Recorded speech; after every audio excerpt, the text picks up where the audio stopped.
Hello हाँ एक Anil Parab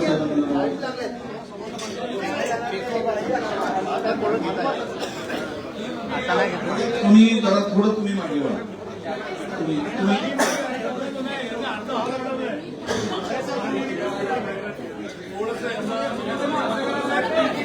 print मीडियाला बसायला जागा द्या ना प्रिंट मीडियासाठी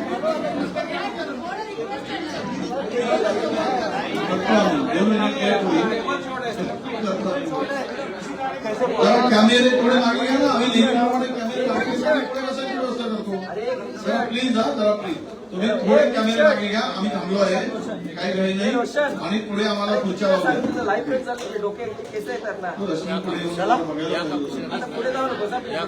रिकॉर्डिंग दाखतो मी नाही तुम्ही कॅमेरे मागे घ्या आम्हाला जरा प्रिंट मीडिया पण बसू द्या दोन्ही होईल आता मी लवकर सुरू करणार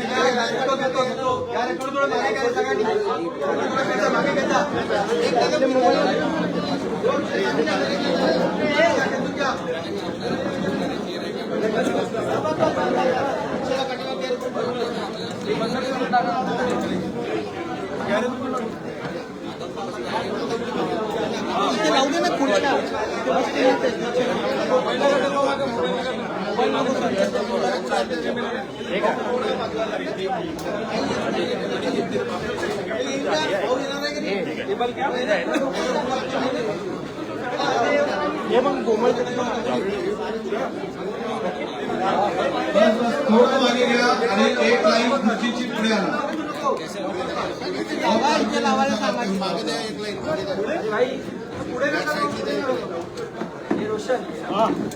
इथे खुर्चीची लाईन आणा सुरेश त्यांना इकडे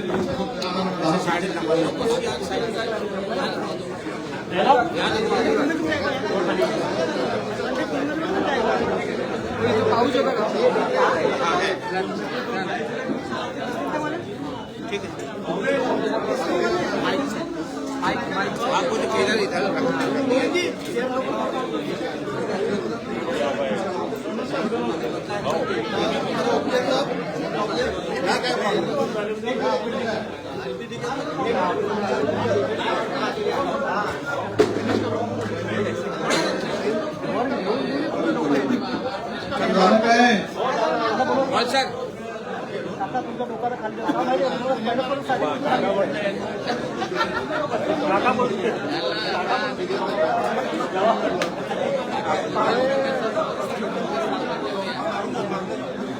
तुम्हारा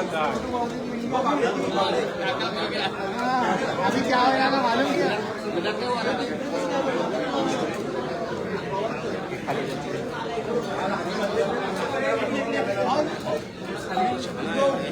बंद टच करते ना पैसा थोड़े थोड़े ये वीडियो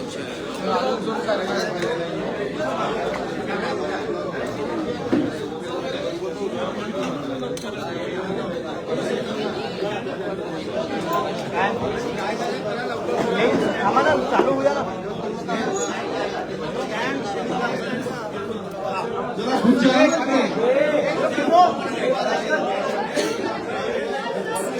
चला चला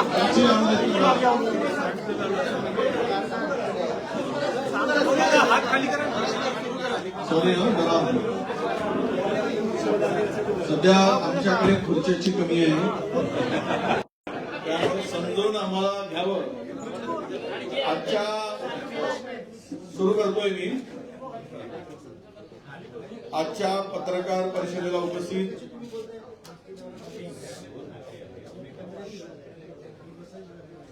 सन्माननीय शिवसेनेचे नेते भास्करराव जाधवजी, राष्ट्रवादीचे नेते अनिल बाबू देशमुख, आमचे काँग्रेसचे नेते आणि आमदार सन्माननीय नितीन भाऊ राऊत, शिवसेनेचे नेते ऍडव्होकेट अनिल परब साहेब, सुनील प्रभुजी, अभिजित वंजारीजी, उपस्थित माझ्या सर्व पत्रकार मित्रांनो,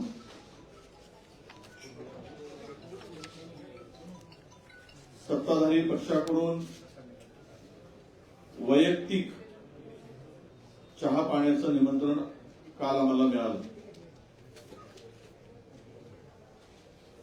गेली अनेक वर्षाची परंपरा आणि प्रथा हे निमंत्रण विरोधी पक्षाला दिलं जातं. दुर्दैवानं सत्ताधाऱ्यांची मनसुबा आहे की विरोधी पक्ष नेता दोनही सभागृहाचे नाही आणि दोनही सभागृहाचे विरोधी पक्ष नेते रिक्त आहे.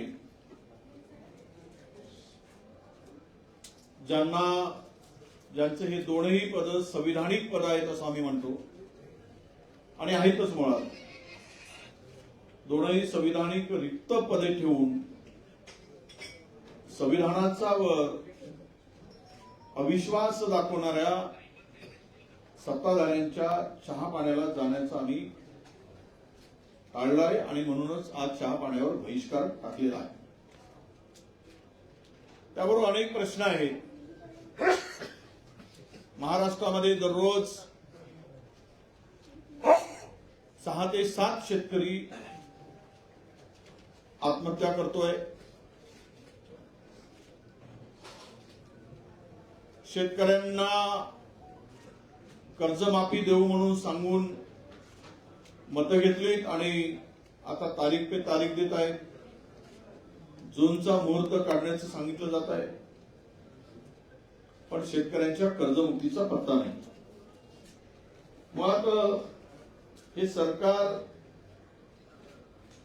खरं तर मी सुरुवातीलाच सांगितलं की 1980 मध्ये भारतीय जनता पक्षाचे, त्यावेळेस जनता दल होतं, मला माहित नाही भास्कररावजी सांगू शकतील,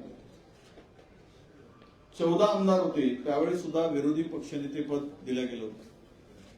2085 मध्ये भारतीय जनता पक्षाचे 16 आमदार होते, तरी पण त्यावेळेस विरोधी पक्षनेते पद दिलं गेलं होतं.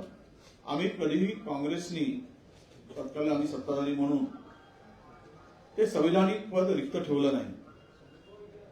पण विरोधकांची भीती वाटते की काय, किंवा सरकारला मनमानी कारभार करायचा आहे, वाटेल त्या पद्धतीनं राज्याचा गळा हाकायचा आणि काम करायचं आहे. त्यामुळे ही दोन्ही पदं रिक्त ठेवून जर चहा पाण्याला बोलवत असतील तर त्यावर बहिष्कारच टाकणं बरं, हे समजून आम्ही तो निर्णय घेतला आहे. मला सुरुवात आम्ही या राज्यातील शेतकऱ्यांच्या संदर्भात केलेली. प्रचंड शेतकरी संकटात आहे, अडचणीत आहे. कापूस, सोयाबीनच्या संदर्भात काही बोलतील, पण त्यामध्ये आज तरी जे कापसावरचा आयात कर होता तो 11% शून्य केल्यामुळे येथील कापूस उत्पादक शेतकरी प्रचंड संकटात आहे. लांब धाग्याचा कापूस हेक्टरी 30 क्विंटल घेण्याचा आता नवीन सुधारित जी आर आणला, तरी त्यामध्ये विदर्भातील अनेक शेतकरी जो सीसीआयला कापूस पाहिजे तो कापूस उत्पादन करत नाही. म्हणजेच या कापूस उत्पादक शेतकऱ्यांना वाऱ्यावर सोडण्याचं काम या सत्ताधाऱ्याकडून होतो आहे. दररोज त्यामुळेच आत्महत्या करणाऱ्या शेतकऱ्यांचा आकडा रोज 8 शेतकरी आपल्याला दिसतात. खरं तर देशभरामध्ये 1,12,000 शेतकऱ्यांनी आत्महत्या केल्या 2014 पासून, पण त्यातील 38.5% शेतकरी हे महाराष्ट्रातील आहेत. हे सत्ताधाऱ्यांना भूषणावं आहे का, हे या ठिकाणी विशेष करून सांगावं लागेल. राष्ट्रीय गुन्हे नोंद विभागाच्या एनसीआरबी आकडेवारीनुसार महाराष्ट्रात 2025च्या पहिल्या 8 महिन्यात 1,183 शेतकऱ्यांनी आत्महत्या केल्या आणि 2024 मध्ये तर हा आकडा दररोज सरासरी 7 प्रमाणे होता, म्हणजे 2706 शेतकऱ्यांनी आत्महत्या केलेल्या आहेत. यावरूनच विदर्भ आणि मराठवाड्यातला शेतकरी कुठल्या संकटात आहे हे आपल्या सगळ्यांना या ठिकाणी दिसून येते. कसले नतभ्रष्ट सरकार, तीनही जण भांडत आहेत, पण शेतकऱ्यांच्याकडे मात्र यांचं लक्ष नाही. यांनी जो प्रस्ताव पाठवला गेला ते म्हणतात की 27 नोव्हेंबरला प्रस्ताव पाठवला. केंद्रीय मंत्री, कृषी मंत्री म्हणतात की आमच्याकडे अतिवृष्टी संदर्भातला मदतीचा प्रस्तावच आला नाही. तो प्रस्ताव कदाचित गृहमंत्र्याकडे अडकून पडला होता, अशी काही चर्चा आहे. आणि अद्यापही राज्याला कुठलीही शेतकऱ्यांच्यासाठी मदत मिळाली नाही. अशा शेतकरी विरोधी सरकारच्या चहा पाण्याला जाण्याचं औचित्य आम्हाला वाटत नाही. मी या पलीकडे पुन्हा सांगेल आपल्याला की राज्यामध्ये शेतकऱ्यांचा अवमान करण्याची चळावळच चालली आहे.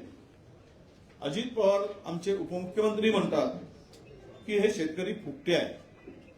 यांना कितीही कर्ज दिला तरी व्याजाचे पैसे 0% व्याजदराने दिल्यानंतरही हे फुकटे कर्ज नाही फेडत नाही आणि सारखं फुकट कर्ज कसं मिळेल यासाठी ताव फोडत असतात. हे म्हणणारे राज्याचे एक उपमुख्यमंत्री आहेत. शेतकऱ्यांना फुकट म्हणून हिणवणाऱ्यांना आणि राधाकृष्ण विखे पाटलांनी तर कहरच केला. सोसायटी काढायची, कर्ज पात्र व्हायचं, पुन्हा कर्ज मागायचा, हा नवीन धंदा शेतकऱ्यांनी सुरू केला असं ते विखे पाटील म्हणतात. म्हणजे या राज्यातील या नेत्यांनी, भारतीय जनता पक्षाच्या आणि सत्तेतील नेत्यांनी पदोपदी शेतकऱ्यांच्या भरोशावर मोठे होऊन शेतकऱ्यांचा अवमान करायचं ठरवलं असेल तर अशा शेतकऱ्यांचा अवमान करणाऱ्या सरकारच्या संदर्भात त्यांना शेतकऱ्यांची मदतच करायची नाही अशा नतभ्रष्ट लोकांच्या चहा पाण्याला जाण्याचं आम्ही टाळलेलं आहे. राज्याची तिजोरी खाली झाली आहे. 9,32,000 कोटी रुपयाचं कर्ज राज्यावर आलेलं आहे आणि यामध्ये विशेष करून राज्याच्या उत्पन्नाचा मोठा हिस्सा जवळपास 22% कर्ज आणि व्याज फेडण्यामध्ये जातो आहे. आणि यामध्ये राज्याची आर्थिक स्थिती पूर्णतः बिघडलेली आहे आणि राजकोषीय तूट सुद्धा प्रचंड वाढली आहे. निधी वाटपामध्ये सुद्धा प्रचंड भेदभाव. विकासासाठी निधी फक्त मुंबई, पुणे, ठाणे इन्फ्रास्ट्रक्चरवर आणि 25% कमिशनसाठीच हा निधी वापरला जातो आहे. निकृष्ट दर्जाची कामं केली गेली आहेत. मेघा इंजिनिअरिंग सारख्या कंपनीवर 3,000 कोटी रुपये अतिरिक्त खर्च म्हणून, म्हणजे तिजोरीवर बोजा टाकून टेंडर दिल्यामुळे कोर्टाने गंभीर ताशेरे ओढले होते आणि त्यानंतर तो निविदा रद्द करून 3,000 कोटी कमी करावे लागले. यावरून भ्रष्टाचार किती मोठ्या प्रमाणात फोफावलेला आहे हे राज्यातील जनतेला आता दिसत आहे. आणि यासाठी हे सर्व बघितल्यानंतर राज्य पूर्णतः दिवाळखोरीकडे निघालं आहे आणि या मोठ्या शहरामध्ये जो पैसा खर्च केला जातो आणि लहान शहरे या संपूर्ण विकासाच्या पासून दूर गेली आहे. आणि त्याही पलीकडे या संदर्भात मुख्यमंत्री विदर्भातले असून विदर्भाकडे पूर्णतः दुर्लक्ष आहे. विदर्भाकडे दुर्लक्ष करून तिजोरी कशी खाली होत आहे, तिजोरी खाली होत असताना कर्जाचा डोंगर किती मोठा होत आहे हे सुद्धा बघण्याची आवश्यकता आहे. वारंवार सरकार मोठमोठ्या पुरवणीच्या मोठ्या रकमांचं पुरवणी मागण्या सादर केले जातात. त्यामध्ये पण कधीच डॉक्टर आणि शिक्षक भरती किंवा शहरातील छोट्या शहरातील पायाभूत सुविधाकडे सरकारचं अजिबात लक्ष नाही आहे. एक लाडकी बहीण म्हणून पाठ थोपटणाऱ्या सरकारचं लाडक्या बहिणीच्या रक्षणाकडे, सुरक्षितेकडे पूर्णतः दुर्लक्ष झालं आहे. राज्यात 18 वर्षाखालील लाडक्या लेकी, आमच्या छोट्या मोठ्या चिमुकल्या या पूर्णतः असुरक्षित आहेत. 2021 ते 25 मध्ये या राज्यामध्ये लहान मुलीवरील अत्याचारांचे 37,000 गुन्हे दाखल झालेले आहेत. महिलावरील अत्याचारांचे दररोज 24 अल्पवयीन मुलीची छेड आणि अत्याचारचे गुन्हे नोंदले जात आहेत.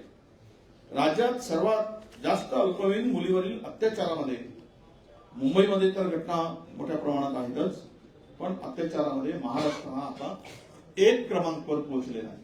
लहान मुलीच्या छेडखानी, अत्याचारामध्ये आणि त्यांच्यावर झालेल्या मोठ्या अनैतिकतेमुळे 18 वर्षाखालील मुलीची छेड काढल्याच्या संदर्भामध्ये जर आपण पाहिलं तर 2021च्या तुलनेत 2025 मध्ये 3,500 पेक्षा जास्त गुन्हे वाढलेले आहेत. याची आकडेवारी जर आपण सांगितली तर 2021 मध्ये हे गुन्हे एकूण नोंदले गेले लहान मुलीवरील आणि महिलावरील अत्याचारामध्ये 6,728. हे आमचे आकडे नाही, सरकारी आकडे आम्ही सांगतो. उद्या खंडन करतील मुख्यमंत्री उपमुख्यमंत्री. 2022 मध्ये 8,355, 2023 मध्ये 9,570 आणि 2024 मध्ये 10,112 आणि मार्च 2025 3 महिन्यामध्ये 2,479 गुन्ह्यांची नोंद महाराष्ट्रात झाली आहे. म्हणजेच कायदा सुव्यवस्था आणि महिलांच्या संरक्षणामध्ये, लाडक्या लेकींच्या आणि बहिणींच्या संरक्षणामध्ये हे सरकार किती अपयशी ठरलं आहे हे सुद्धा आपल्याला या ठिकाणी दिसेल. मग त्यामध्ये कायदा सुव्यवस्थेचं वाटोळ करताना संतोष देशमुख, सोमनाथ सूर्यवंशी आणि यामध्ये झालेले असे अनेक प्रकारचे गुन्हे. संतोष देशमुख हत्या प्रकरणातला आरोपी कृष्णा आंधळे हा अजूनही भेटत नाही. तो अजूनही फरार आहे. कोर्टामध्ये प्रकरण धीम्या गतीनं सुरू आहे. परभणी येथील आमचा सोमनाथ सूर्यवंशी याची आत्महत्या पोलिसांनी केली असं कोर्टाने म्हटलं आहे. त्यावर सांगितलं पोलीस जबाबदार आहे, पोलिसावर कुठलीही कारवाई होत नाही. आमचे राहुलजी या ठिकाणी भेटून गेले, एसआयटी नेमून तपास करण्याचे आदेश सरकारने दिले, पण पोलिसावर गुन्हे दाखल अजूनही होत नाही आणि पोलिसांनी त्याचा खून केलाय सिद्ध झालेला आहे. सरकार पोलिसांना पाठीशी का घालताय हा खरा प्रश्न या ठिकाणी उपस्थित होतो आहे. म्हणजे एकूणच कायदा सुव्यवस्था बघितली तर गुन्ह्यांचं राज्य राज्यावर आता प्रस्थापित होताना दिसतोय. जिथे तिथे ही गुंडमंडळी राजाश्रयामुळे प्रचंड भर दिवसा असेल रात्री असेल काळजी न करता लोकांचे खून करतात. पुणे हे आता महाराष्ट्रातील गुन्ह्याचं कॅपिटल हब होताना आम्हाला दिसतंय. एवढ्या मोठ्या प्रमाणात तिकडे गुन्हे होत आहेत कारण तेथील अधिकाऱ्यावर सरकारचा पूर्णतः आशीर्वाद आहे. जे पूर्वी नागपुरात होते, नागपुरात गुन्हेगारी वाढली, आता ती गुन्हेगारी पुण्यात वाढताना थोपवताना आम्हाला दिसत आहे. यातूनच अलीकडे झालेली घटना अनेक आहेत. त्यामध्ये आम्ही नाव आता आम्ही मुख्यमंत्र्यांना जे पत्र पाठवतो त्यामध्ये त्याचा उल्लेख केलेला आहे. वाघ आणि बिबट्यांच्या मध्ये प्रचंड माणसांचा मृत्यू होत आहे, शेतकऱ्यांचा मृत्यू होत आहे. मागच्या अधिवेशनापासून आतापर्यंत एकट्या विदर्भामध्ये 75 माणसांचा मृत्यू झाला. 75 त्यांची फोटो, ते शेतकरी कोणत्या ठिकाणी झालं, शेतात किती माणसांचा मृत्यू झाला शेतकऱ्यांचा, याची सर्व माहिती आमच्याकडे आहे. आणि यामध्ये महाराष्ट्रामध्ये 2020 ते 24च्या कालावधीमध्ये आम्ही जर पाहिलं 25च्या तर 218 मृत्यूची नोंद यामध्ये आहे. आणि विदर्भामध्ये प्रामुख्याने चंद्रपूर, नागपूर, गडचिरोली, यवतमाळ, गोंदिया या जिल्ह्यामध्ये प्रचंड वाघांच्या हल्ल्यामध्ये माणसांचा मृत्यू होत आहे. त्यावर कुठलीही उपाययोजना या सरकारकडून होताना दिसत नाही. बिबट्यांच्या हल्ल्याच्या मृत्यूचं प्रमाण सुद्धा तेच आहे. 17 नोव्हेंबर 2025 या कालावधीमध्ये नाशिक, अहिल्यानगर जिल्ह्यात 20 जणांचा मृत्यू झाला, 55 जण जखमी झाले. बिबट्यांच्या हल्ल्याच्या मध्ये 4,651 घटनांमध्ये पशुधनांचं सुद्धा प्रचंड नुकसान झालेलं आहे, पशुधन मारलं गेलं आहे. आणि म्हणून ही सुद्धा अत्यंत गंभीर बाब या ठिकाणी. शेतकरी आत्महत्या करतोय, त्याप्रमाणेच कंत्राटदार सुद्धा आत्महत्या करतोय. कंत्राटदारामध्ये अनेक कंत्राटदारांची बिलं थकीत झाली आणि त्यासाठी या ठिकाणी सरकारकडे पैसे थकलेले पैसे देण्यासाठी तो रोहित आर्या याचे सुद्धा 2 कोटी रुपये थकवले आणि मुलांना त्यांनी बंधक ठेवलं होतं, हे सुद्धा उदाहरण आहे. नागपुरातला मुन्ना वर्मा आणि सांगलीतील हर्षल पाटील या कंत्राटदारांनी आपलं जीवनयात्रा संपवली. म्हणजे कंत्राटदार सुद्धा आता आत्महत्या करायला लागला. बेरोजगार युवक आत्महत्या करताना आपल्याला दिसतंय. मुंबईमध्ये महाराष्ट्राचे मुख्यमंत्री विदर्भातील असून सर्वाधिक विदर्भातील युवकांचं नोकरीसाठी पलायन आहे. बेंगलोर, हैदराबाद, मुंबई, पुणे आणि नोएडा या शहराकडे प्रत्येक गावातील 8 ते 10 तरुण रोजगाराच्या संधी शोधत या शहरामध्ये नोकरी शोधत आहेत. त्यांना नोकरी मिळत नाही. मला कळत नाही की 11 वर्ष झाले भारतीय जनता पक्षाच्या हाती एक हाती सत्ता असताना, मुख्यमंत्री असताना, प्रचंड सत्ता असताना दिल्लीपासून गल्लीवर विदर्भामध्ये रोजगारांच्या संधी उपलब्ध का झाल्या नाही? रोजगारासाठी या युवकांना वणवण का करावं लागतंय, का भटकावं लागतं, याचं सुद्धा उत्तर सत्ताधाऱ्यांच्याकडे नाही. कारण निहान सारखा प्रकल्प थंड बसतात आहे. इथे आयटी हब होऊ शकत नाही. आयटी मध्ये हैदराबाद आणि बेंगलोर पुढे गेला आहे. तरी सत्तेचा उपयोग हा कोणासाठी, हा खरा प्रश्न विदर्भातील जनतेला या ठिकाणी पडतो आहे. आपल्याला जमिनीच्या घोटाळ्यासंदर्भात प्रचंड मोठी मालिका महाराष्ट्रात उघड झाली. मी सांगितलं, अदानींच्या घशामध्ये मुंबई आणि महाराष्ट्रातील मार्केट व्हॅल्यू जर आपण पकडला तर 7 लाख कोटीच्या जमिनी त्यांच्या घशात घेतल्या गेल्या आणि प्राईम लँड त्यांना त्यांच्या हातकडे कवडीमोल दराने सुपूर्द केल्या गेल्या. आणि पुण्यामध्ये तर हजारो एकर जमिनी अशाच घातल्या गेल्या. पलीकडेच आलेला मुंडवा प्रकरण हा त्याचाच भाग आहे असं मी म्हणतो. त्यामध्ये सरकारी जमीन, महारवतनाची जमीन असं म्हटलं जातं. सरकारी का 7/12 वर पूर्णतः सरकार नोंद असताना त्याची खरेदी खत होतं आणि त्या जमिनीचा व्यवहार उघडा पडल्यानंतर हातूर मातूर कारवाई होते आणि पूर्णतः कारवाई होत नाही. त्या शीतल तेजवानीला केवळ अटक निवडणुकीच्या आपल्या अधिवेशनाच्या तोंडावर दाखवण्यासाठी केली जाते आणि खर्गे समितीचा अहवाल त्याला मुदतवाढ दिली जाते. यातून हे प्रकरण इतकं गंभीर आहे की ज्यांच्याकडे 99% शेअर आहे ते मोकाट आहेत आणि ज्यांच्याकडे 1% शेअर आहे त्यांच्यावर कारवाई होते आहे. यावरूनच सरकारची कोणाला वाचवण्याची भूमिका आहे हे आता स्पष्ट दिसत आहे. आणि अटक केलेल्यांना व्हीआयपी ट्रीटमेंट दिली जाते हे सुद्धा महायुती सरकारचा अजब न्याय आहे असं म्हणायला हरकत नाही. नुसतीच आश्वासनं आणि योजना बंद करण्याचा निर्णय, आश्वासनं द्यायची की आम्ही हे करू ते करू, छाती बदलून सांगायचं, गळ्याच्या नसा दिसेपर्यंत सांगायचं आणि काम मात्र कुठेच दिसत नाही. आश्वासनं पण योजना कोणत्या बंद केल्या? महायुती सरकारच्या काळामध्ये घोषणा मोठ्या झाल्या, पण आधी शेतकऱ्याची कर्जमाफी झाली, ती झाली नाही. लाडक्या बहिणींना 2100 रुपये देणार होते, ते झाले नाही. मुख्यमंत्री असताना आपल्या मागच्या वेळेस आनंदाचा शिधा बंद पडलाय. 1 रुपयात पीक विमा बंद झालेला आहे. स्वच्छता मॉनिटर बंद झालेला आहे. एक गणवेश एक राज्य एक गणवेश त्याची अंमलबजावणी नाही. लाडक्या भावाला अप्रेंटिसशिप दिली ती बंद पडली. योजना दूत मुख्यमंत्री योजना ती बंद पडली. मुख्यमंत्री तीर्थ योजना ती सुद्धा बंद आहे. नमो कामगार कल्याण योजना ती बंद झाली.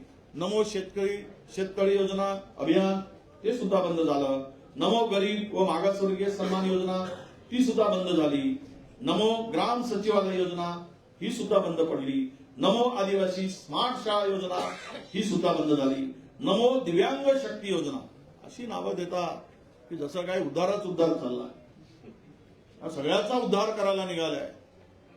अशा पद्धतीनं नमो दिव्यांग शक्ती योजना ती सुद्धा बंद पडली. नमो तीर्थस्थळ व गडकिल्ले संवर्धन योजना ती सुद्धा कागदावरच आहे.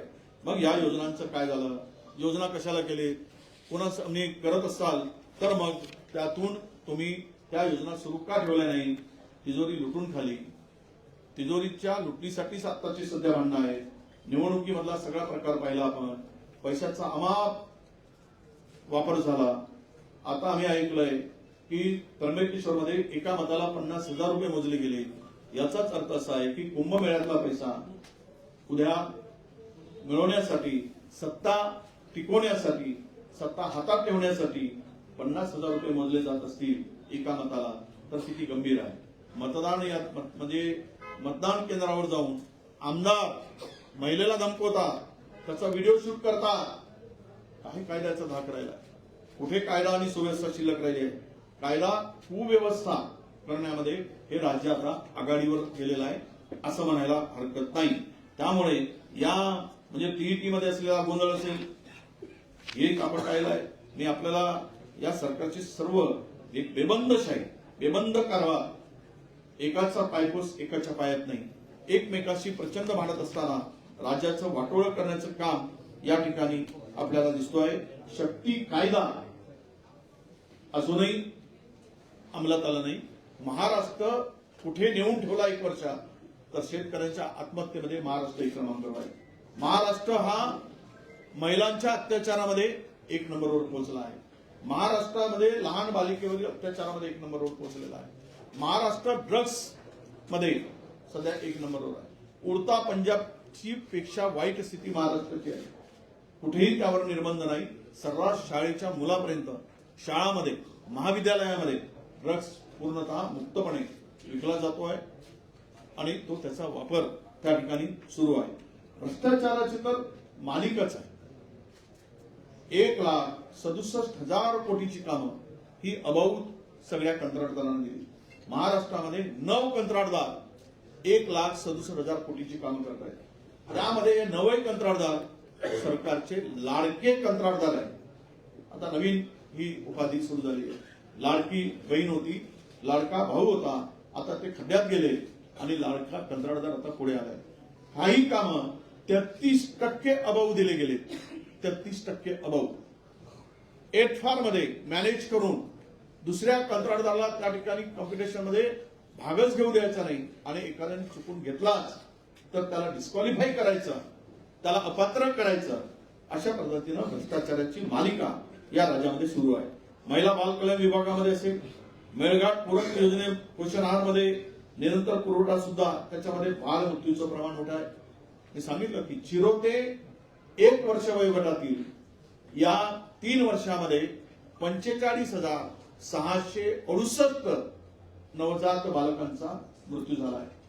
नवजात बालकांचा 0 ते 1 हा मोठा आकडा आहे. आणि यामध्ये त्या मेळघाट सारखे भागामध्ये हे मोठं प्रमाण आहे. शालेय पोषण आहार योजनामध्ये भ्रष्टाचार झाला आहे. शहर व ग्रामीण भागामध्ये मोठ्या प्रमाणात वाढत असलेले महिलांचे अत्याचार आणि बलात्कारांची गुन्हे सांगितलं आहे. राज्य शासनाच्या विविध प्रकल्पासाठी जो निधी घेतला आहे त्याचं कुठेही नियमात बसून खर्च केलेला नाही. 14,646 कोटीचं जे खर्च घेतलं त्या प्रकल्पासाठी ते वापरलाच गेलं नाही, दुसरीकडे वापरला. नागपूर विभागात होत असलेल्या मोठ्या प्रमाणात या कोलवाशरीमध्ये एक सांगायचं राहिलं की कोलवाशरीचा घोटाळा प्रचंड मोठा घोटाळा आहे. यामध्ये सुद्धा अद्याप जितका कोल वाश करून पुरवठा करायला पाहिजे, एकाच कंपनीने, गुप्ता कोल कंपनीकडे 1,000 कोटी रुपयाचा कोळसा त्यांनी अद्याप पुरवलेला नाही. हे मी आरोप म्हणून करत नाही, तर माहितीच्या अधिकारामध्ये आम्हाला प्राप्त झालेला आहे. त्याच्यावर कारवाई न करता उलट त्यालाच तो कोळशाचा पुरवठा दिला जातो आहे. त्यांनी चांगला कोळसा मार्केटमध्ये विकला, उचललेला कोळसा कोल आपल्या पॉवर प्रोजेक्ट पर्यंत दिलाच नाही आणि 1,000 कोटी रुपयाची रिकव्हरी ही महाजनकोनी त्यांच्यावर काढलेली आहे. हा सुद्धा एक मोठा विषय या ठिकाणी आहे. सामाजिक न्याय विभागामध्ये प्रचंड भ्रष्टाचार चाललेला आहे. हेल्थ विभागामध्ये, त्यामध्ये अन्न आपल्या सरकारच्या आरोग्य विभागामध्ये हे औषधी घोटाळा, बनावट औषधी, बोगस औषधी हे प्रचंड मोठ्या प्रमाणात सुरू आहे. याची सविस्तर आपल्याकडे नोट आम्ही पाठवणार आहोत आणि अशा अनेक भ्रष्टाचाराची मालिका या ठिकाणी आहे. एक तर खतरनाक काम असं आहे, तापी पाटबंधारे अंतर्गत बोडदा उपसिंचन योजना खाली गेली. बोडदा उपसिंचन योजना हा कंत्राटदार तेथील मंत्र्यांचा अत्यंत जवळचा आहे. या त्या विभागात पैसे नाही म्हणून त्याचा सिंचन क्षेत्र हा विदर्भाचा दाखवला आणि विदर्भातून व्हीआयडीसीतून या तापी पाटबंधारे अंतर्गत असलेल्या प्रकल्पाला त्या ठेकेदाराला पैसे द्यायचे म्हणून दबाव आणून विदर्भातून पैसे त्या कंत्राटदाराला दिले गेले व्हीआयडीसीतून. विदर्भाचा काहीही संबंध नाही. व्हीआयडीसीच्या सिंचन विदर्भातील सिंचनाचा संबंध नाही, व्हीआयडीसीचा संबंध नाही. पण कागदपत्री दाखवलं आणि या प्रकल्पाला जवळपास 1200 कोटी रुपये विदर्भाच्या हक्काचे पैसे या प्रकल्पाला दिल्या गेल्याची माहिती आमच्याकडे आहे. मी आपल्याला अनेक विषय या ठिकाणी सांगितलाय की राज्य पूर्ण अधोगतीकडे जात आहे. राज्यामध्ये शेतकरी आत्महत्या, युवकांचं पलायन, कंत्राटदारांची आत्महत्या, गोड्या महिलेवरील वाढलेले अत्याचार, वाढलेला भ्रष्टाचार, 20% 25% वाढलेला भ्रष्टाचार, प्रचंड जमिनी सत्ताधारी घशात घालतायत. त्याची श्वेतपत्रिकेसाठी आम्ही पत्र दिलेलं आहे. 2020 पासून 2025 पर्यंत कोणत्या कोणत्या गायरान जमिनी,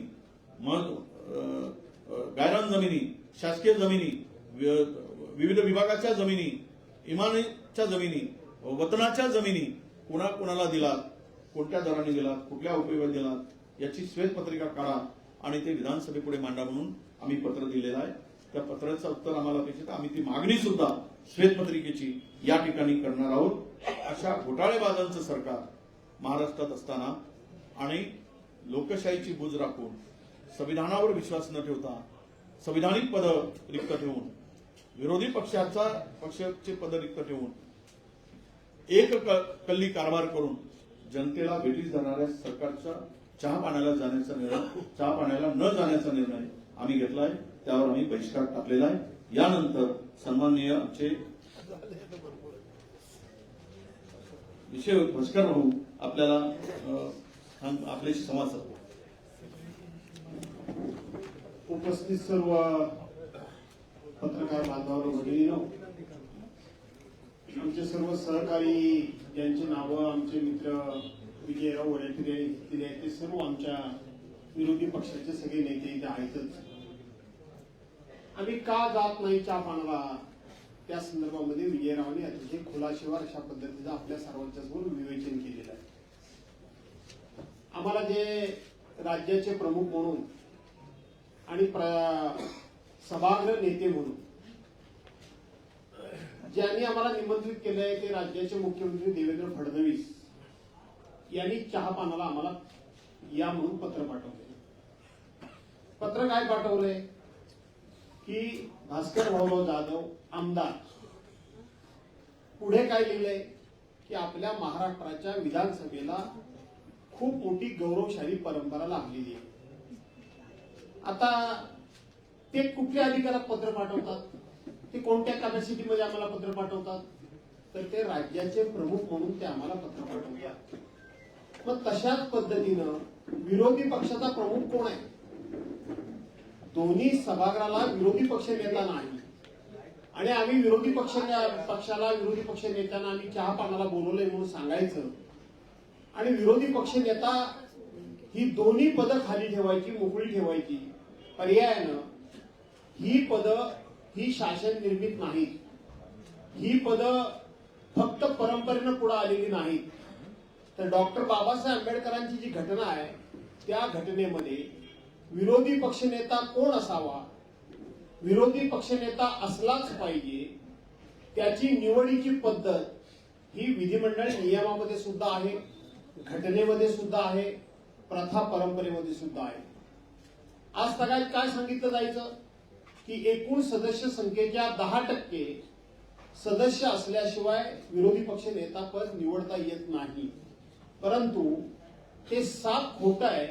याचे सगळे पुरावे आम्ही विधिमंडळाला दिले, सचिवांना दिले, अध्यक्षांना दिले आणि त्यांच्याकडून आम्ही लेखी पत्र मागून घेतलं की विरोधी पक्षनेता निवडीचे नियम आणि कायदेशीर तरतूद काय आहे आम्हाला हे लिखित स्वरूपामध्ये द्या. ते आम्हाला मागचे सगळे रेफरन्सेस सांगायला लागले. ते म्हटलं आमच्याकडे सगळे नाही, आम्हाला कायदेशीर तरतूद काय आहे ती सांगा, लिखित स्वरूपामध्ये नियमामध्ये तरतूद काय आहे ती सांगा. आणि शेवटी सचिवांना, प्रधान सचिवांना पत्र द्यावं लागलं की अशा पद्धतीनं कुठेही सदस्य संख्येची अट विरोधी पक्षनेता निवडी करता नाही. तर ज्या पक्षाचे सदस्य जास्त त्या पक्षाच्या वतीनं, त्या पक्षप्रमुखांच्या वतीनं जे विरोधी पक्षनेते पदाकरता नाव येईल त्याच्या नावाची घोषणा अध्यक्षांनी करायची. अशा पद्धतीचं त्यांनी उत्तर आम्हाला दिलं. आज सभागृहाची परिस्थिती काय आहे? विधिमंडळातली, केवळ विधानसभेतली नाही, तर विधानसभा आणि विधान परिषद दोन्ही विरोधी पक्ष नेतेपद खाली आहेत, दोन्ही. आणि मला असं वाटतं की महाराष्ट्राच्या इतिहासामधली 1936 साली स्थापन झालेल्या विधिमंडळापासूनची आज तागायत ही पहिला असा प्रसंग निर्माण झाला. परवा हा बीएससीच्या मीटिंगमध्ये मी विषय घेतला की दोन्ही सभागृहाचे विरोधी पक्ष नेतेपद ही पदं खाली आहेत. या संदर्भामध्ये तुम्ही कार्यक्रम पत्रिकेमध्ये याची नोंद करा असं आम्ही त्यांना सांगितलं. परंतु सरकार हे इतकं मुजोर झालंय, सरकार हे एवढं बेमुरवतखोर झालंय, त्याचं कारण असं आहे की त्यांच्याकडे खूप मोठ्या प्रमाणामध्ये पाशवी बहुमत आहे. आम्ही त्यांना हेही सांगितलं, अरे तुमच्याकडे जर एवढं पाशवी बहुमत आहे आणि संख्येनं जर आम्ही कमी आहोत तर तुम्हाला आमची निवड करायला काहीच हरकत नाही विरोधी पक्ष नेत्यांची, कारण तुमच्याकडे संख्याबळ मोठ्या प्रमाणात आहे. परंतु सरकार घाबरू नये, सरकार भिवू नये.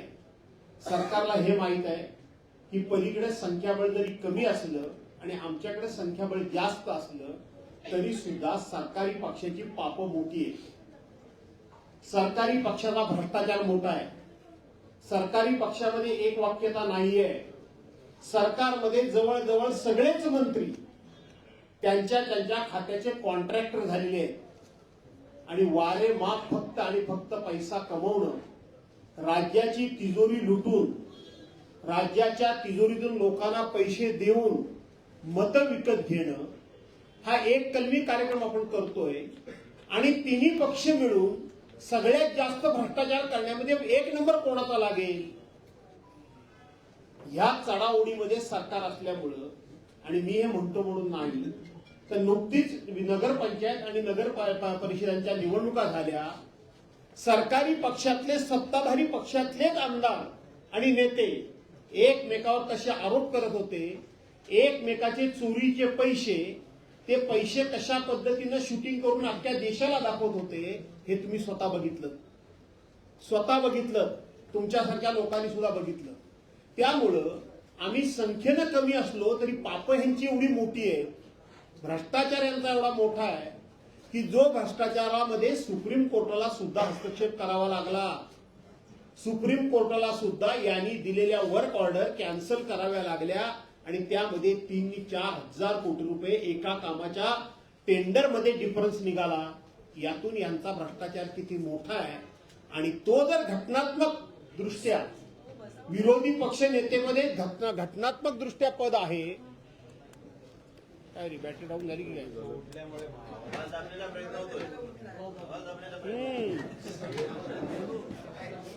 माझा आवाज येतोय का?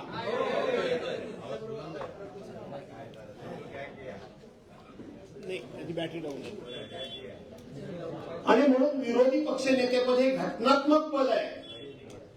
आणि ते जर घटनात्मक पद आपण जर त्या ठिकाणी त्याची नेमणूक केली तर आपली अनेक पापं ही बाहेर येतील आणि ती येऊ नये. आज 2 उपमुख्यमंत्री आहेत. घटनेमध्ये कुठेही उपमुख्यमंत्री नेमण्याची तरतूद नाही, कायद्यामध्ये नाही, नियमामध्ये नाही. जे कॅबिनेट मंत्री असतात त्या मंत्र्यांना जो दर्जा असतो त्याच्या पलीकडे उपमुख्यमंत्र्यांना काहीही विशेष अधिकार आणि दर्जा नाही. परंतु यांची स्वतःची राजकीय व्यवस्था होण्याकरता म्हणून यांनी ती पद मात्र नेमली, पण विरोधी पक्ष नेतेपद नेमायचं नाही. आणि म्हणून अशा पद्धतीच्या लोकशाही न मानणाऱ्या सरकारबरोबर, संविधानाचा ठायी अपमान करणाऱ्या सरकारबरोबर, कुठल्याही प्रकारची लोकशाहीची मूल्य न पाळणाऱ्या सरकारबरोबर आम्ही चहापानाला का जावं? कशा करता जावं? चहापानाला जाण्याचा अर्थ असा आहे की विरोधी पक्ष नेत्यांची काही म्हणणी असतात ती सत्ताधारी पक्षानं ऐकून घ्यावी लागतात. विरोधी पक्षाचे काही प्रस्ताव असतात जे लोकहिताचे असतात, जनहिताचे असतात, लोकांचे असतात, शेतकऱ्यांचे असतात. त्याच्यावर आमच्याशी चर्चा करावी आणि चर्चा करून त्यातले कुठले मुद्दे आम्ही सोडवू शकतो आणि कुठले मुद्दे आम्ही सोडवू शकत नाही, या संदर्भामध्ये विरोधी पक्ष आणि सत्ताधारी पक्षांनी एकत्रितपणे दिलखुलासपणे चर्चा केली पाहिजे आणि अधिवेशनाला सामोरं गेलं पाहिजे. परंतु यांच्याकडे चर्चा करण्याचं सौजन्य नाही. यांच्याकडं विरोधी पक्षाबद्दल त्याचा मान सन्मान राखण्याची सभ्यताच नाही, कारण यांचा लोकशाहीवर विश्वासच नाही. अशा लोकांबरोबर चहा पानाला जायचं म्हणजे काय करायचं? आम्ही हातात चहा घ्यायचा, त्यांनी हातात चहा घ्यायचा आणि आमचे फक्त फोटो काढून आम्हीच कसे यांना मिळालेले आहोत, आम्ही कसे यांच्या बरोबर आहोत, अशा पद्धतीनं आमच्या चांगुलपणाचा गैरफायदा घेऊन आम्हाला राजकीय दृष्ट्या बदनाम करण्याची मोहीम म्हणजे चहापान असा सत्ताधारी पक्षाचा समज आहे. परंतु आम्हाला तो समज नाही, तर आम्हाला सरकारबरोबर जनतेचे प्रश्न सोडवले पाहिजेत. हे विदर्भामध्ये अधिवेशन आहे, विदर्भाचे प्रश्न प्रामुख्याने घेतले पाहिजेत, विदर्भाला प्रामुख्याने न्याय दिला पाहिजे, हा आमचा आग्रह असणार आहे. तो आग्रह त्यांना ऐकायला वेळच नाहीये त्यांच्याकडे, त्यांना त्याची आवश्यकताच वाटत नाहीये, कारण पाशवी बहुमत भयंकर असल्यामुळे त्यांना कुठल्याही प्रकारची अडचण नाही. आम्ही सांगितलं की यंदा पाऊस पडला, पावसानं संपूर्ण महाराष्ट्रातला शेतकरी उद्ध्वस्त झाला. मग तो कापूसवाला शेतकरी असेल, संत्रा शेतकरी असेल, तो आणखीन ज्वारी बाजरीचा शेतकरी असेल, केळ्याचा शेतकरी असेल, हापूस आंब्याचा असेल, मच्छीमार बांधव असतील, पर्यटन असेल, हे सगळं कोसळून पडलंय. आणि तुम्ही मंत्रिमंडळामध्ये 3,300 कोटीचं काहीतरी पॅकेज जाहीर केलं. आमचा आग्रह हा होता की या पॅकेजबद्दल फ्लोअरवर चर्चा झाली पाहिजे, कारण फ्लोअरवर चर्चा होणं आणि त्या ठिकाणी आश्वासन देणं हे सरकारला बंधनकारक असतं. बाहेर कुठलीही घोषणा केलेली सरकारला बंधनकारक नसते आणि म्हणून सरकारला या चर्चाच नको आहे. सरकारला ह्या चर्चाच नको आहे. लोकांना फक्त आणि फक्त फसवायचं. उद्धव साहेबांच्या कारकिर्दीमध्ये कोरोनाच्या कारणास्तव काही योजना बंद झाल्या म्हणून हे बंदी सरकार म्हणून सांगत होते, स्टे सरकार सांगत होते, स्थगिती सरकार सांगत होते. आताच माझे सहकारी विजय वडेट्टीवार यांनी 50 योजना वाचून दाखवल्या. 50 योजना म्हणजे गरीबाच्या पोटची शिवभोजन थाळी सुद्धा योजना यांनी बंद केलेली आहे. 8 महिने झाले लोकांना त्याचं अनुदान मिळालेलं नाही. आणि मग आता हे स्थगिती सरकार आहे, तर काय सरकार? प्रत्येक योजनेला तुम्ही या ठिकाणी स्थगिती दिली. आज तुम्हाला मी सांगतो, पूर्वी चर्चा अशी व्हायची की पूर्ण महाराष्ट्र हा विदर्भावर अन्याय करतोय, विदर्भाचा बॅकलॉग वाढवतोय, विदर्भाला न्याय दिला पाहिजे अशी चर्चा व्हायची. पण आज यांनी अर्ध राज्य विकलांग केलेलं आहे. अर्ध राज्य 2022 साली उद्धव साहेबांची शिवसेना फोडून यांचं सरकार आलं, त्या दिवसापासून जे लोक म्हणून आम्ही विरोधी पक्षामध्ये राहिलो, मग कोण काँग्रेसचे राहिले असतील, राष्ट्रवादीचे राहिले तर आम्ही उद्धव बाळासाहेब ठाकरेंचे राहिलो. आमच्या मतदारसंघामध्ये 1 रुपयाचा निधी नाही, 1 रुपयाचा निधी नाही. आणि यांच्या मात्र आमदारांना प्रत्येक ठिकाणी हजारो कोटी रुपयाचा निधी. लाडक्या बहिणीमुळं ही तिजोरी अशी खडखडाट झालेली नाही. लाडक्या बहिणीमुळं हे राज्य कर्जबाजारी झालेलं नाही. तर प्रत्येक आमदाराच्या, सत्ताधारी पक्षाच्या प्रत्येक आमदाराच्या मतदारसंघामध्ये हजारो कोटी रुपये द्यायचे, त्याला ऍडव्हान्स द्यायचा आणि त्या ऍडव्हान्स पैकी 10%, 15% पहिल्यांदा काढून घ्यायचे आणि ते राजकारणाकरता वापरायचे. ही नवीन प्रॅक्टिस या सरकारमध्ये सुरू आहे आणि ही सगळ्यांच्या मिळून साक्षीनं प्रॅक्टिस सुरू आहे, सगळ्यांच्या साक्षीनं. म्हणजे तुम्ही विरोधी पक्षात राहिलेल्या माणसांच्या मतदारसंघाला निधीच द्यायचा नाही आणि ते संपूर्णपणे अर्धा महाराष्ट्र तुम्ही विकलांग करायचा, हे पाप तुम्ही करताय. काँग्रेसच्या काळामध्ये आम्ही सुद्धा विरोधी पक्षात होतो, पण काँग्रेसच्याकडे जी सभ्यता होती, जी सज्जनता होती, जो उदार दृष्टिकोन होता, ज्या वेळेला आम्ही विरोधी पक्षात असायचो त्यावेळेला काँग्रेसचे लोक आमच्या विरोधात तक्रार त्यांच्या मंत्र्यांकडे करायचे की हा भास्कर जाऊ तुमच्याकडे इथे येतो, पत्र देतो, निधी घेऊन जातो आणि आपल्या पक्षाच्या विरोधात तिकडे काम करतो. त्यावेळेला काँग्रेसच्या एका मंत्र्याने सांगितलेलं उत्तर आज मी तुम्हाला मुद्दामून सांगतो. त्यांनी असं सांगितलं की भास्कर जाधवला निवडून कुणी दिलंय? जनतेनं दिलेलं आहे, लोकांनी दिलेलं आहे, लोकशाही मार्गाने दिलेलं आहे. ते कामं घेऊन येतात, ती लोकांची कामं घेऊन येतात. आपण त्यांची व्यक्तिगत कामं करत नाही, आपण लोकशाही मानतो. पर्यायानं लोकशाही लोकांनी निवडून दिलेला तो लोकप्रतिनिधी आहे आणि म्हणून लोकांची कामं केली पाहिजेत. यांच्याकडे सभ्यता आहे? यांच्याकडे सभ्यता नाही. कोरोनाच्या कालावधीमध्ये सुद्धा उद्धव बाळासाहेब ठाकरे यांनी आम्हाला मंजूर केलेली कामं, बजेटच्या व्हाईट बुकमध्ये मंजूर झालेली कामं की ज्यांना कोणालाही रद्द करता येत नाही, यांनी सगळी कामं आमच्या कामांना स्टे दिला. आम्हाला हायकोर्टापर्यंत जावं लागलं आणि तो स्टे उठवावा लागला. आज निवडणुकीच्या पार्श्वभूमीला आमच्या मतदारसंघातली कामं पूर्ण व्हावीत म्हणून ज्याला बजेट प्लॅन म्हणतात ती बजेट प्लेट राईट टाइम आम्ही आणून इथं आम्ही अर्थ खात्यापर्यंत पोहोचवतो, नियोजन खात्यापर्यंत पोहोचवतो, प्लॅनिंग डिपार्टमेंट पर्यंत पोहोचवतो. गेल्या 2.5-3 वर्षामध्ये 6, 7, 8 अधिवेशन झाली. आमच्या मतदारसंघामध्ये 1 रुपयाचं सुद्धा काम यांनी मंजूर केलं नाही. 1 रुपयाचं सुद्धा काम मंजूर केलं नाही. डीपीसीचा फंड सुद्धा यांनी यांच्या चेलेट सपाट्यानं वाटवण्याचा सपाटा लावलेला आहे. अशा माणसांबरोबर आम्ही चहा प्यायला जायचं की ज्यांना लोकशाहीच मान्य नाही, ज्यांनी लोकशाहीची मूल्यच उद्ध्वस्त केलेली आहेत, त्यांच्यावरून आम्ही चहापानाला कशा करता जायचं? पत्र लिहिताना मात्र लिहायचं की ह्या विधिमंडळाला खूप मोठी गौरवशाली परंपरा लाभलेली आहे, पण या विधिमंडळाला गौरवशाली परंपरा तुमच्या कार्यकालाच्या पूर्वी होती. तुमच्या कार्यकालामध्ये या गौरवशाली परंपरेला त्या ठिकाणी कुठल्याही प्रकारचं सगळं गाळबोट लागतंय. तुम्ही सगळे बघताय. सभागृहामध्ये आम्ही जात असताना सभागृहामध्ये आज सगळ्यात जास्त भर कशावर पडतो? लक्षवेधी लावण्यामध्ये. नियम नंबर 8 विधानसभा अधिनियम 8 काय सांगतो? तो सांगतो एका दिवसाला 3 लक्षवेधीच्या वरती लक्षवेधी घ्यायच्या नाही. फार फार तर चिहोडच्या दिवशी 4 लक्षवेधी घ्यायची हा नियम सांगतो. आणि ह्या लक्षवेधीचं डेफिनेशन सुद्धा तुमच्यासारख्या लोकांनी समजून घेतलं पाहिजे की ज्याच्यावर आम्ही अनेक वेळा बीएससी मध्ये बोललो, ज्याच्यावर आम्ही सभागृहामध्ये सुद्धा बोललो, ज्याच्यावर माननीय मुख्यमंत्री महोदयांनी सुद्धा सांगितलं की हे चुकीचं आहे. आम्ही लक्षवेधी मांडत असताना ती डेफिनेशन मध्ये असताना आमच्या लागत नाहीत. 2 वर्षाच्या, 4 पूर्व वर्षाच्या, 8 वर्षाच्या, 10 वर्षापूर्वीच्या आणि जास्तीत जास्त बिल्डरच्या लक्षवेधी लागतात. आणि तुम्ही बघितलं असाल की मुख्य कामकाज करायला नेहमी संध्याकाळी 5 ते 6 वाजतात. शेवटच्या दिवशी अध्यक्ष महोदय त्या ठिकाणी विवरण सांगत असताना पूर्ण वेळ किती कामकाज चाललं याचा अर्थ विरोधी पक्षाने आम्ही 1 मिनिट सुद्धा कामकाजाचा वाया घालवत नाही. पण रितसर जे काम करायचं आहे त्या कामामध्ये सरकारला इंटरेस्ट नाही. संपूर्ण सरकार हे अध्यक्षांच्यावर कामकाज सोडतं आणि सरकार जसं काही पडणारच आहे. अध्यक्षांनाच सगळी काळजी आहे. मला माहित आहे मी काय बोलतोय ते. अध्यक्षांनाच ही सगळी काळजी असल्यासारखं आम्ही काही बोलायला गेलो तरी सुद्धा हा मला कळलं. अरे बाबा तुम्ही अंतर्ज्ञानी आहात, आम्ही अंतर्ज्ञानी नाहीये ना. तुम्ही मला एक असा दाखवा मंत्री की फक्त देवेंद्र फडणवीसांनी प्रस्तावाला उत्तर दिल्याच्या ऐवजी कुठल्या मंत्र्यानं गेल्या 400 अधिवेशन मध्ये उत्तर दिलं. एक मंत्री दाखवा. विस्तारनं उत्तर झालं, प्रश्नोत्तर झाली, असं एक नाही. अधिवेशन कशाला म्हणतात? अधिवेशन या अशा गोष्टींना अधिवेशन म्हणतात की जे सभागृहाची ज्या ठिकाणी ज्याला दुय्यम स्थान आहे ज्या कामकाजाला, ते काम प्रथम. मंगळवारी सत्ताधारी पक्षाचा ठराव असतो आणि गुरुवारी विरोधी पक्षाचा असतो. मागपासूनची सगळी अधिवेशन काढून बघा तुम्ही, कधीही त्या दिवशी मांडलेला प्रस्ताव पूर्ण झालेला नाही. तो 2-2, 3-3 आठवडे पुढे जातो आणि मग शेवटी क्लब करायचं आणि एकदाच कुणीतरी एकाने उत्तर द्यायचं. हे काही कामकाज चालतंच सरकारचं?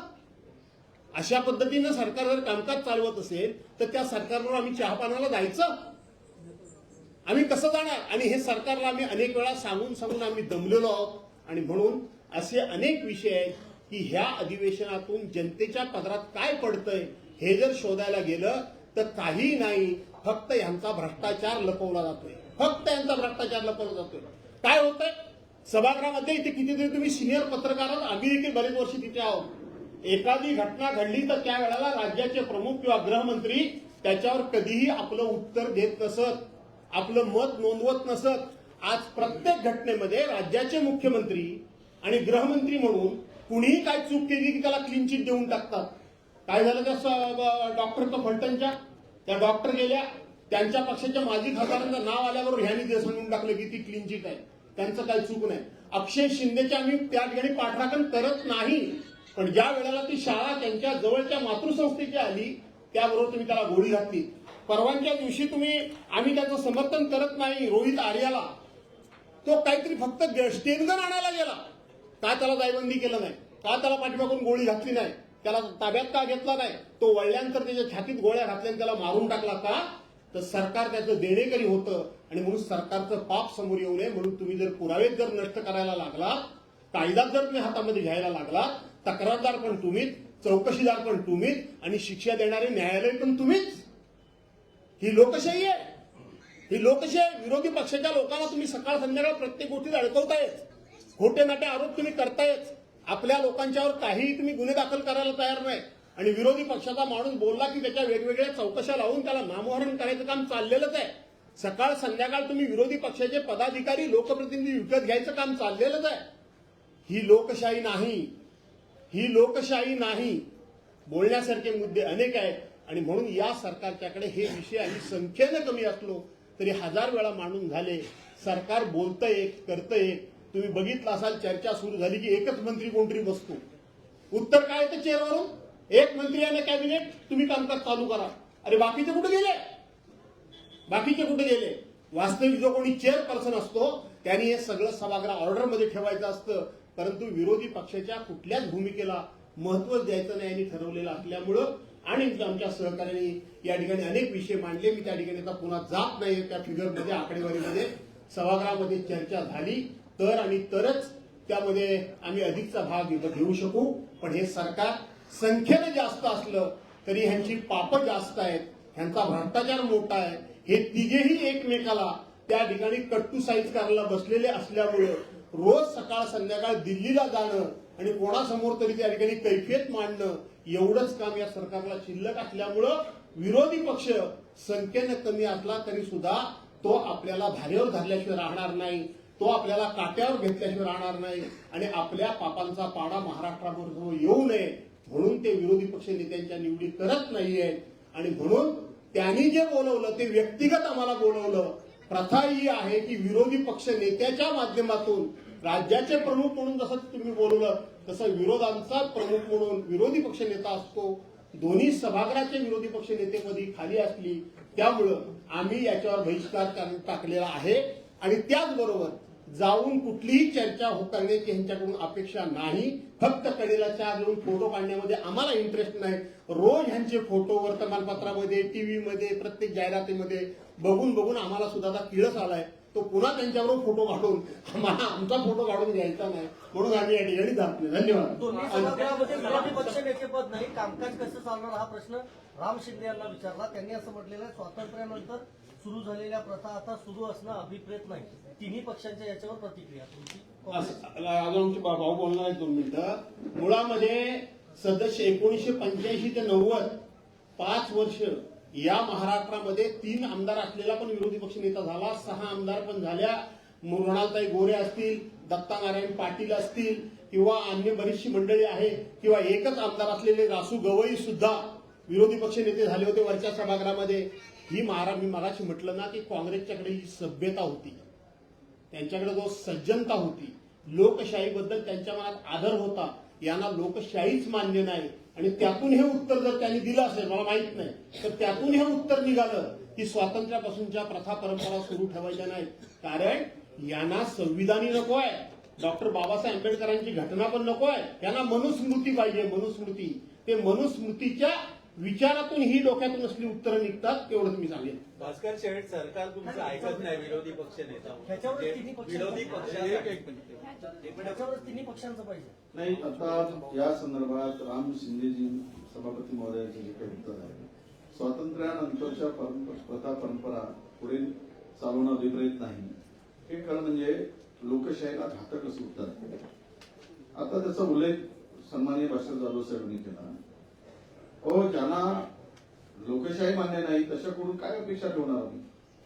विरोधी पक्ष नेता पदाच्या संदर्भात प्रश्न विचारल्यानंतर जर असं उत्तर येत असेल तर या देशामध्ये किंवा राज्यामध्ये हुकुमशाही प्रवृत्तीनं आता डोकं वर काढणार आहे. हुकुमशाही पद्धतीनं हा राज्य पोलिसांना चालवायचा आहे, हेच आता अभिप्रेत आहे. म्हणजे स्वातंत्र्यानंतरच्या प्रथा परंपरा घेऊन या राज्याने शिखर गाठलेला आहे, देशाने शिखर गाठलेला आहे. आणि हा देश कायद्यावर चालतो, नियमावर चालतो, संविधानावर चालतो आणि त्या संविधानालाच परंपरा म्हणून आपण जपून पुढे जातो. पण दुर्दैव म्हणावं लागेल की अशा पद्धतीचं जर वक्तव्य आलं असेल तर महाराष्ट्रासाठी ही दुर्दैवाची बाब आहे, एवढं मी म्हणतो. देशमुख साहेब देतो. देशमुख साहेबांना राम शिंदेना फक्त एवढीच आठवण करून द्या की राम शिंदेचं सभापतीपद निवड होण्यापूर्वी 2.5 वर्ष विधान परिषदेला सभापतीच नव्हता. मग जेव्हा त्यांची निवड व्हायची वेळ येईल तेव्हा त्यांनी सांगायला हवं होतं की मला निवडू नका, आहे तसंच चालू ठेवा.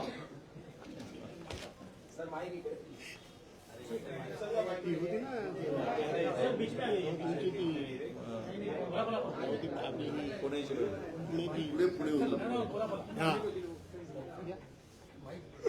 काय काय तो आवाज येतो येईल ना? थोडे तुमचे असे फिरून घ्या, थोडा पुढे ऊन दिसणार नाही आता ते सरकवायला काही स्कोप नाही. असं आहे की सविस्तर असं अनेक विषयाच्या बाबतीत माननीय विजयजी वडेट्टीवार, माननीय भास्करजी जाधव यांनी अनेक महत्वाच्या मुद्द्याच्या बाबतीत त्या ठिकाणी विवेचन केलं. विदर्भामध्ये अधिवेशन होत आहे आणि विदर्भामध्ये अधिवेशन होत असताना विदर्भाचे जे अनेक प्रश्न आहेत त्या प्रश्नाला सुद्धा त्यानिमित्तानं योग्य न्याय मिळाला पाहिजे. याच्यासाठी अधिवेशन जे फक्त 8 दिवसाचं ठेवलं ते जो विदर्भ करार आहे तो नागपूर करार आहे त्याच्यामुळे 6 आठवडे ठेवायला पाहिजे होतं, ते ठेवण्यात आलं नाही. आज विदर्भामध्ये शेतकरी अतिशय अडचणीत आहे. आज आपल्याला माहित आहे की सोयाबीनच्या बाबतीत सोयाबीन मोठ्या प्रमाणात विदर्भ मराठवाड्यामध्ये होतं. सोयाबीनचा हमी भाव जो आहे तो आहे 5,328 रुपये प्रति क्विंटल. हा सोयाबीनचा हमी भाव असताना सुद्धा आज शेतकऱ्यांचं सोयाबीन हे 3,3233 रुपयापर्यंत विकलं जातं. सोयाबीनची आतापर्यंत खरेदी केंद्रच या सरकारने चालू केली नाही. त्याचबरोबर कापसाच्या बाबतीत सुद्धा विजय भाऊंनी या ठिकाणी सांगितलं, परदेशातनं ज्या पद्धतीनं मोठ्या प्रमाणात कापूस महाराष्ट्रामध्ये किंवा भारतामध्ये आला पाहिजे याच्यासाठी जो कापसावर आयात कर होता तो 11% होता. 19 ऑगस्ट रोजी आदेश काढून सरकारने हा आयात कर 0% केला आणि त्याच्यामुळे मोठ्या प्रमाणात परदेशातनं कापूस या ठिकाणी येतोय आणि त्याच्यामुळे शेतकऱ्यांच्या कापसाला भाव नाही. याच्या मागे कारण काय की जे कापड तयार करणारे कारखानदार आहेत त्या कापड तयार करणाऱ्या कारखानदाराला स्वस्त दरामध्ये कापूस मिळाला पाहिजे. शेतकऱ्यांना कापसाचे भाव मिळाले नाही तरी चालेल, पण उद्योगपतीला त्या निमित्तानं स्वस्त दराने कापूस मिळाला पाहिजे त्याच्यासाठी हा निर्णय घेतला असा आम्हा सर्वांना वाटतो. आणि म्हणून हा कापसाच्या अतिशय अडचणीत आलेले शेतकरी संत्रा उत्पादक आणि मोसंबी या ठिकाणी विदर्भामध्ये मोठ्या प्रमाणात होते. आपल्याला सांगतो जेवढा जास्तीत जास्त मोसंबी बांगलादेशला जाईल तेवढे मोसंबी उत्पादक आणि संत्रा उत्पादक शेतकऱ्यांना भाव मिळतात. पण या बाबतीत चुकीच्या धोरणामुळे गेल्या 2 वर्षापासून मोसंबी याची निर्यात बांगलादेशला होत नाही. कालच मी पाहिलंय की कांद्याच्या बाबतीत काही निर्णय घेण्यात आले. 15,000 क्विंटल कांदा आता बांगलादेशला जाणार, त्याच्यामुळे कांद्याच्या बाबतीत काहीतरी योग्य निर्णय घेतला. मागणी आमची विदर्भाची अशी आहे की या ठिकाणी कांद्याच्या बाबतीत ज्या पद्धतीने निर्णय घेतला 2 वर्षापासून निर्यात संत्रा मोसंबीची बंद आहे आणि त्याच पद्धतीनं संत्रा बांगलादेशला आणि मोसंबी बांगलादेशला गेली पाहिजे यासाठी सुद्धा 2 वर्षापासून राज्य शासन निर्णय घेत नाही. त्या बाबतीत सुद्धा योग्य निर्णय घेण्याची आवश्यकता आहे. विविध प्रश्न त्यानिमित्तानं कर्जमाफीपासून अनेक प्रश्न या शेतकऱ्यांचे आहेत. त्यामुळे मोठ्या प्रमाणात विदर्भ आणि मराठवाडा आणि महाराष्ट्रामध्ये शेतकऱ्यांच्या आत्महत्या होत आहेत. त्याची आकडेवारी आमच्या विजय भाऊन दिली आणि या सर्व बाबतीत या राज्य शासनाने योग्य पाऊल उचलले नाही आणि अनेक विषय प्रलंबित आहेत. त्याच्यामुळे जे आमचे महाविकास आघाडीच्या माध्यमातून जे घटक पक्ष आहेत त्यांनी ठरवलं आहे की सत्ताधारी पक्षाच्या चहा पाण्याला जायचं नाही. भास्कर शेठ, तुमचं सरकार ऐकत नाही, तुम्हाला विरोधी पक्षनेता पद बहाल करत नाही, पण जे उपमुख्यमंत्री पद आहे दोन्ही संविधानिक नाही सांगतात, तर त्याच्यासाठी तुम्ही कोर्टामध्ये का नाही दाद मागत? असं आहे की कोर्टामध्ये दाद मागणं, कोर्टामध्ये न्यायनिवाडा किती लवकर होतो तो उद्धव बाळासाहेब ठाकरे यांचं सरकार हे 22 जून 2022 ला पडलं. वास्तविक शेड्यूल 10A प्रमाणे त्याचा निकाल 60 दिवसात लागायला हवा होता. आता 60 महिने व्हायला आले. याच्यातूनच कोर्टात जाणं कितपत संयुक्तिक आहे की नाही याचा विचार तुम्ही करा. 12 आमदार हे राज्यपाल नियुक्त असतात. सरकारने दिलेली यादी राज्यपालांना बदलण्याचा अधिकार नाही. परंतु ते भगतसिंग कोश्यारी जे राज्यपाल होते त्यांनी जितके दिवस होते तेवढे धुमणाखाली घालून ठेवली त्याचा निर्णय झाला नाही. त्यानंतर मध्ये कोल्हापूरचे सुनील मोदी या संदर्भामध्ये कोर्टामध्ये गेले. त्याला किती वर्ष झाली. त्यामुळं कोर्टामध्ये खूप लवकर निर्णय लागेल हा आम्हाला विश्वास असल्यामुळे आम्ही कोर्टात जात नाही. पण साहेब काल विदर्भाच्या बाबतीत तुम्ही एक विधान केलेलं होतं त्या संदर्भात आता शिवसेना ठाकरेंकडे देखील तुमच्या विधानाशी सहमत असणार आहे का तुम्ही घेतलेल्या काँग्रेसच्या त्यांना विचारा ना मला. कुठला विषय नाही त्या बाबतीत तुमचं काय मत नाही वेगळ्या विदर्भाच्या संदर्भात? मी काल वेगळ्या विदर्भाच्या संदर्भात असं म्हणालो होतो की विदर्भामध्ये सामाजिक समानतेच्या दृष्टीनं वेगळ्या विदर्भाची जी मागणी अनेक वर्षापासूनची होती ती मागणी भविष्यात आम्हाला पुढे नेण्यासाठी आम्ही हायकमांडशी चर्चा करू. एवढाच माझा विषय आणि त्या हायकमांडशी आम्ही चर्चा करू. खरं तर आणि मागणी करणार जे आहे ते सत्तेत बसले आणा भाका घेऊन वगैरे आम्ही ते सगळं तुम्हाला माहित आहे की एफिडेव्हिट झाला, मतदान घेतला आणि मजा मारत आहे. तिजोरी लुटून खाते तर त्यांना विदर्भाचा विसर पडला. उर्वरित विदर्भाचे मुख्यमंत्री असूनही उर्वरित महाराष्ट्राच्या दबावापुढे विदर्भाला पुरेसा निधी मिळत नाही आणि बॅकलॉग संपत नाही. त्यामुळे वेगळ्या विदर्भाची मागणी पुढे येत आहे. ती मागणी घेऊन आम्ही हायकमांडशी चर्चा करू. आणि एवढाच आमचा विषय होता. त्याच्या पलीकडे आमचा विषय नव्हता. असं आहे की आता ह्या काय नव्यानं भूमिका आपणाच्या समोर आलेल्या नाही. विजयरावांनी काँग्रेसची भूमिका सांगितली. आमची शिवसेनेची भूमिका अखंड महाराष्ट्राला हे जग जाहीर आहे. यांच्या पक्षाची भूमी पण मला माहिती आहे. जनतेचं मत ते आमचं मत असं त्यांची भूमिका आहे. त्यामुळं त्याच्यावर नव्यानं काय नाही. प्रश्न हा आम्हाला विचारण्यापेक्षा ज्यांनी सांगितलं होतं की धनगर समाजाला एका पहिल्या कॅबिनेटला आम्ही तुम्हाला एसटी मध्ये लावू त्यांना विचारा. एसटी वाले त्या वर्ण मंत्रालयातून उड्या का खाली टाकतायत तो प्रश्न त्यांना विचारा. मराठा ओबीसी वाद कोणी लावला त्यांना विचारा. वेगळा विदर्भ आम्ही करून देणारच म्हणून ज्यांनी सांगितलं ते सत्तेमध्ये आहेत त्यांना विचारा. त्यामुळे हे सगळे प्रश्न त्यांच्याशी संबंधित आहेत. वेगळा विदर्भ जे सध्याचे महाराष्ट्राचे मुख्यमंत्री आहेत त्यांनी वेगळ्या विदर्भाच्या बाबतीत काय बोललं आपल्या सर्वांकडून आहे की वेगळा विदर्भ झाला पाहिजे आणि जोपर्यंत वेगळा विदर्भ होत नाही तो कधी लग्न करणार नाही. ते बिचारे अविवाहित आहेत अजून लग्नच करत नाहीत. ते बोलले होते ना ते मी लग्नच करणार नाही. त्यामुळं बिचारे अविवाहित आहेत. प्रश्न उपस्थित केलेले आहेत. वाढती भूमिका दिली आहे. दुसरीकडे तुम्ही प्रश्न सुद्धा अनेक उपस्थित केले. या सगळ्यामध्ये आठवड्याभराचं अधिवेशन आहे. त्यामुळे सरकार हे अधिवेशन ढकलचे का पुढे हलक्यात घेतले सर? असं आहे की सरकारच्याकडे आमचा आग्रह असा होता की 3 आठवडे अधिवेशन चाललं पाहिजे. पण नाही तर तुम्ही 8 ते 19 2 आठवडे सुरू ठेवले. ते 2 आठवडे तरी सुरू ठेवा. पूर्ण वेळ विदर्भावर आपण बोलू चर्चा करू. त्याच्यावरही सरकार काही सहमत नाही. सरकारनं खरं तर फक्त सोमवार ते शुक्रवारच त्या ठिकाणी अधिवेशन ठेवायचं ठरवलं होतं आणि त्यातल्या त्यात एक नियम झालेला होता की एखादा सन्मान्य सदस्य वारला तरी त्या दिवसाचं म्हणजे दुर्दैवी निधन झालं तर त्याला श्रद्धांजली अर्पण करायची आणि कामकाज सुरू करायचं. परंतु यांनी आता काय उद्या करतायत माहित नाही. अजून ऑर्डर ऑफ डे आलेला नाही. परंतु परवा चर्चा करताना सांगितलं की श्रद्धांजली व्हायचं आणि कामकाज बंद करायचं. म्हणजे जेमतेम 4 यांना फक्त यांच्या पुरवणी मागण्या मान्य करायच्या आहेत.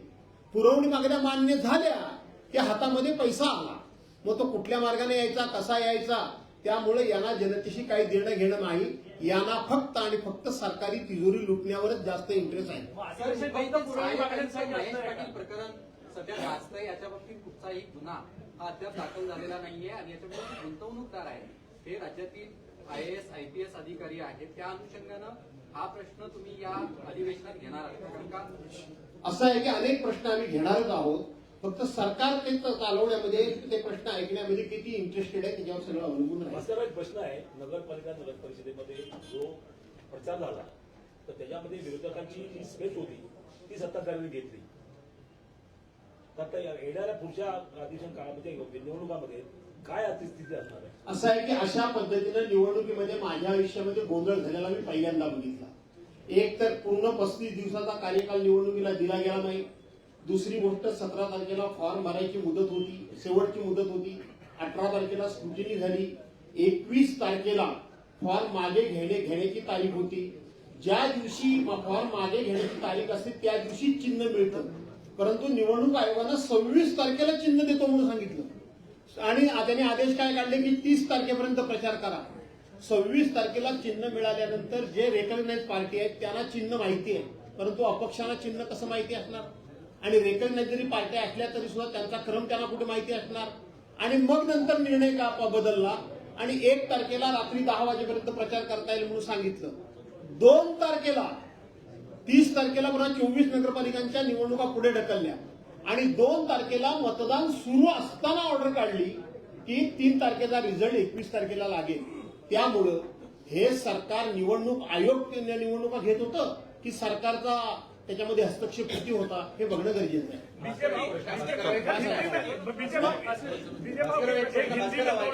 एक प्रश्न आहे की बाळासाहेबांचे तुम्ही सर्व शिवसैनिक आहात, हो.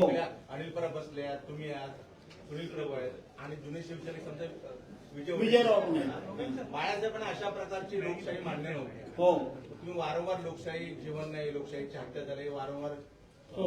शब्दप्रयोग वापरतात. हो. बाळासाहेबांना अपेक्षित असलेली लोकशाही मान्य नाही, तुम्ही लोकशाही मार्गाने करता, तर तुम्ही अशाच पद्धतीने तुमच्या मागण्या पुढे नेणार आहात. असं आहे की बाळासाहेबांचं म्हणणं अशा प्रकारची लोकशाही मला मान्य नाही, लोकशाहीच मान्य नाही असं नाही, अशा प्रकारची म्हणजे जे आता हे चालवतायत त्या प्रकारची लोकशाही बाळासाहेबांना पण मान्य नव्हती आणि आम्हाला पण मान्य नाही. धन्यवाद.